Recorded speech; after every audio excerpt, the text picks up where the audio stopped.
ആതിരയുടെ നൂറുടെ പ്രത്യേകത എന്താണെന്നറിയാമോ?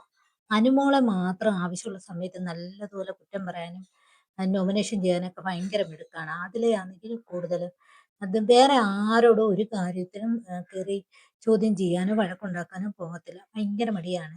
അതിലേക്ക് പേടിയും വേണം. ഇപ്പൊ രാവിലെ ആണെങ്കിൽ അവര് നല്ല മഴ പെയ്യുന്നുള്ള തമിഴ്നാട്ടിൽ നല്ല മഴയാണല്ലോ. അപ്പൊ മഴയത്ത് അവര് മഴയൊക്കെ എൻജോയ് ചെയ്ത് അവരിരിക്കുന്ന സമയത്ത് ആദില നൂറെ അനുമോള് കൊടുത്തിട്ടുണ്ട്. അപ്പൊ അനുമോള് ചോദിക്കുന്നുണ്ട്, നിങ്ങൾക്ക് അക്ബറിനോട് എന്തെങ്കിലും കാര്യങ്ങൾ ചോദിക്കാൻ പേടിയുണ്ടോ, ഭയമുണ്ടോ?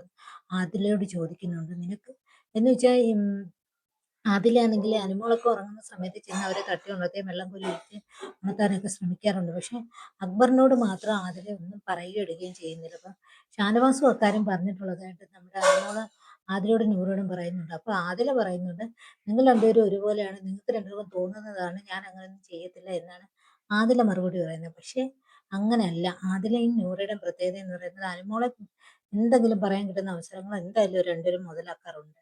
പിന്നെ ഇന്ന് രാവിലെ കിച്ചണിൽ നല്ല അടി നടക്കുന്നുണ്ട്. നമ്മുടെ ക്യാപ്റ്റന്മാര് 3 ക്യാപ്റ്റന്മാരുണ്ടല്ലോ, അക്ബറും ആര്യനും നിവിനും രാവിലെ വെച്ച് പൊളിച്ചടുക്കുന്നുണ്ട്. ബിഗ് ബോസിലെ ബാക്കിയുള്ളവരെല്ലാവരും ചെയ്തു. ബാക്കിയുള്ളവരെന്ന് വെച്ച് കഴിഞ്ഞാൽ അനുമോളും ആദിലയും നൂറയും അത് കണക്കിന് ഷാനവാസും ചേർന്ന് പൊളിച്ചെടുക്കുന്നുണ്ട്.